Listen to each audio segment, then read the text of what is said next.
Well, no time like the present. More folks join us, they join us. If not, well, that's okay. Um, Hello, happy Monday, folks. I hope everyone's doing okay. Let's go ahead and dive right in and start with the back end team.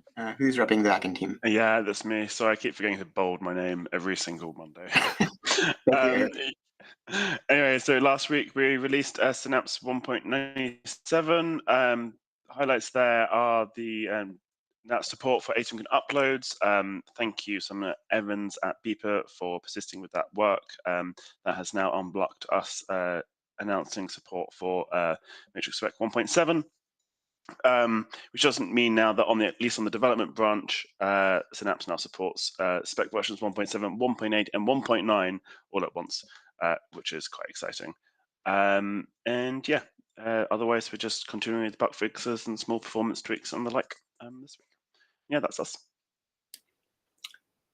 Excellent. Thank you, Eric. No report from account portability and Dendrite today. So we will move on to spec with Andrew. Hello. Yeah, in Specland we had Matrix 1.9 go out and immediate compatibility with Synapse. Wonderful stuff. And we had a accompanying blog post, of course, which dives into the details of that 1.9 release. So do check that out when you have time. Otherwise, as per usual, we're now planning on what should go into 1.10. We'll compile a big list and stick that in the office of the Spec Core team room, and then that will get put into TWIM. And as always, if you have anything that you'd particularly like to see in 1.10, please shout in the office of the Spec Core team room and we can take a look at it. Thank you. And that's it. Thank you very much. Moving on, we've got Florian with VoIP. Yeah, hello. So that was an exciting week last week. So we have a new release of Element Call, which includes a bunch of bug fixes. Now I'm lacking the right window here. Give me a sec. Here we are. So we fixed the jumping speaker tiles in spotlight mode. We added a warning such that if you receive a media stream which is unencrypted, you now will have a red exclamation mark indicating that this media session is not safe. And we fixed a security issue, which is a disconnecting from a LiveKit session if you get into an after call experience. So that was very important to sketch out this new release or cut this new release and get it out last week. Then on the Element Call front, Robin is doing a really great job in refactoring some of the business logic and applying an MVVM model. I'm really excited and looking towards that. And the next thing, once we get this PR landed here, is then to really implement the new UX layouts, which the design team and the PM team together came up with. Then back on the core features of Element Call, adding basic support in Android has landed. So now if you create a new room, the appropriate power levels are set such that Element Call is possible. And if you are in a room which does not have appropriate power levels, then the call button is grayed out. I guess similar will also land in iOS soon. On the notification and ringing front, Timo sketched out this MSC, and the implementation has started in Element Web and on Nightly and desktop, also on develop and desktop nightly.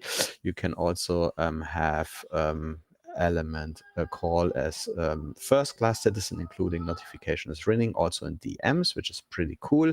And Timo is also currently wrangling the Rust SDK to get all the bits and pieces in place, such that we then, in a later step, can add ringing and notifications also to the mobile applications. That's it. Awesome. Thank you, Florian. Next up, looks like we're moving on to Element Web and Desktop with Florian. Yeah, I will talk about it. Two main topics about for web and desktop. One is about the integration tests. We are still migrating from Cypress to Playwright. week after week, more than one test. And another topic is about our stuck and read notification. We have landed last week the rewrite receipt, and we are still investigating some unread and stuck notification issues. So right, that's all for us. Excellent. Thank you very much. Moving on to Element Android with Benoit. Yes, good afternoon, everyone. So on Android, a few words about Element Android.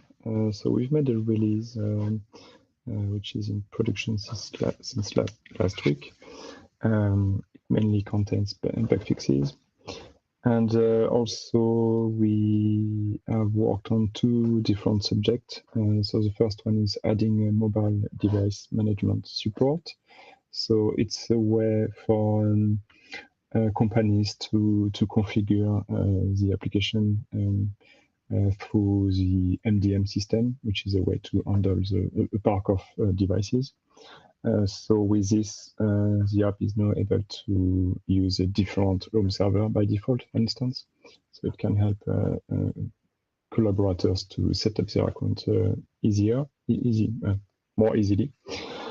And the other one is adding the support for functional members, which is a way to ignore some users in rooms when we compute the room name or the room avatar.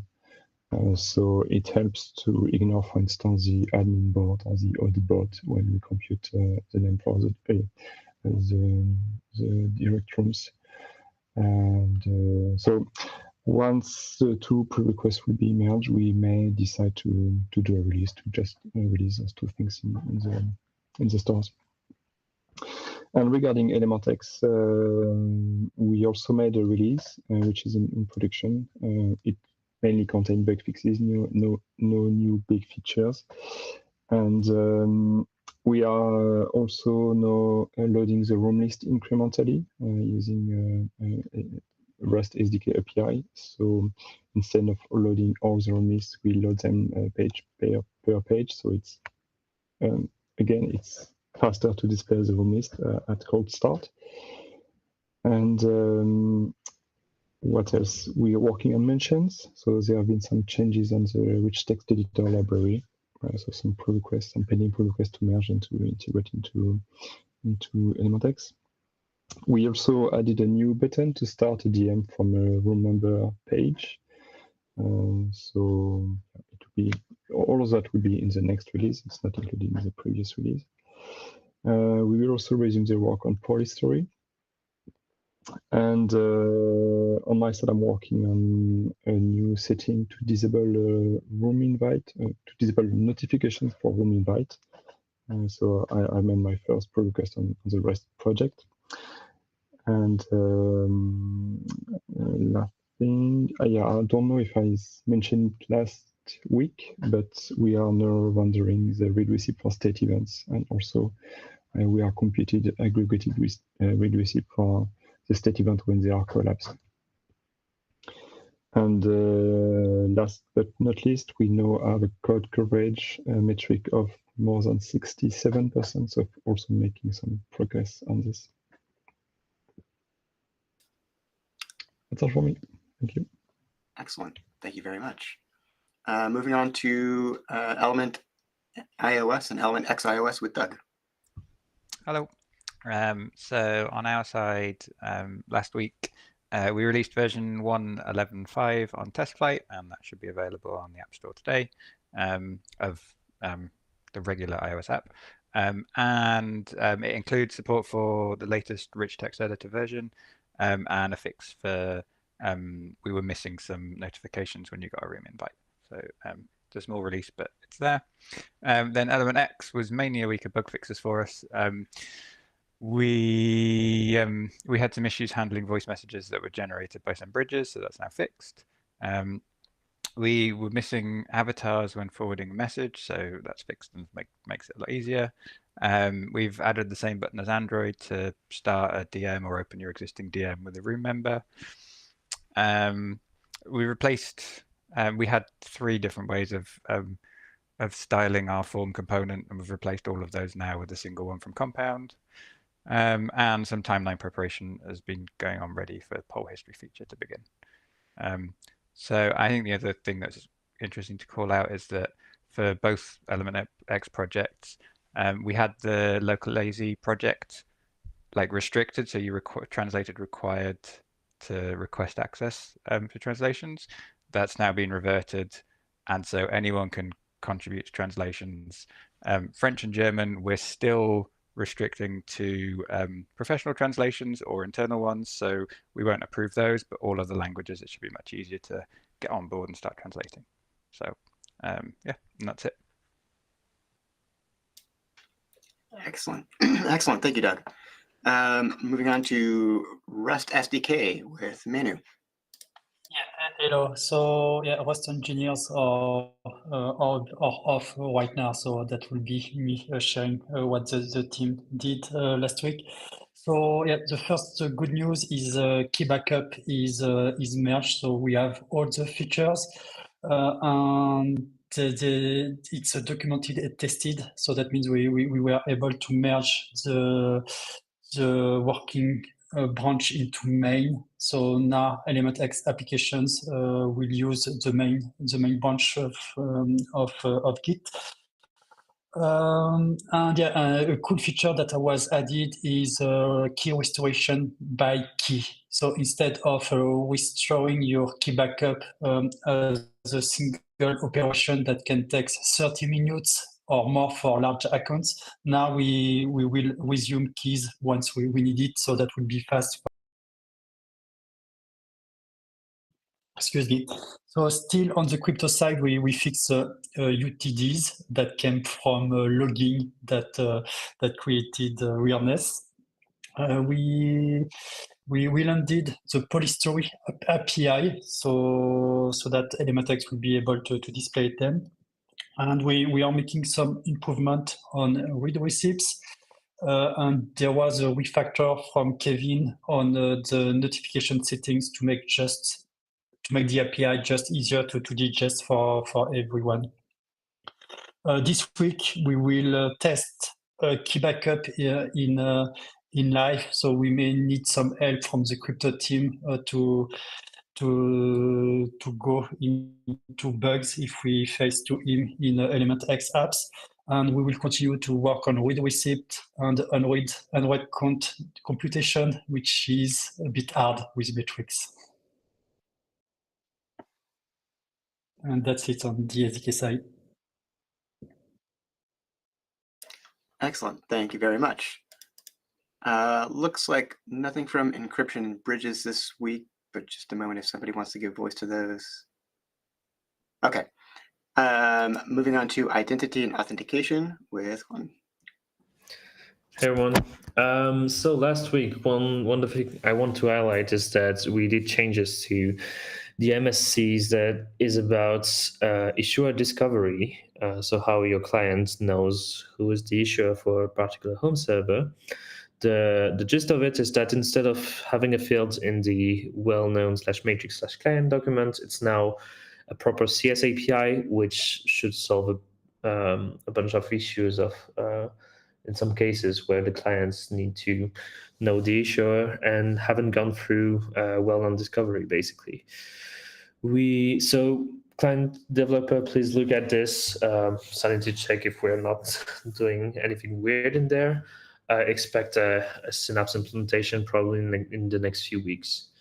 Apart from that, in mass, it was mostly a bunch of cleanups and bug squashing. So especially we had issues when we had dynamic client registration happening with long URLs. So that's now fixed. And also issues with graceful shutdown of the server, not hanging for too long. Coming up this week, I'll probably finish up the cross-signing reset implementation in mass that I haven't been able to finish up last week. And we'll do a small release containing this plus the latest bug fixes.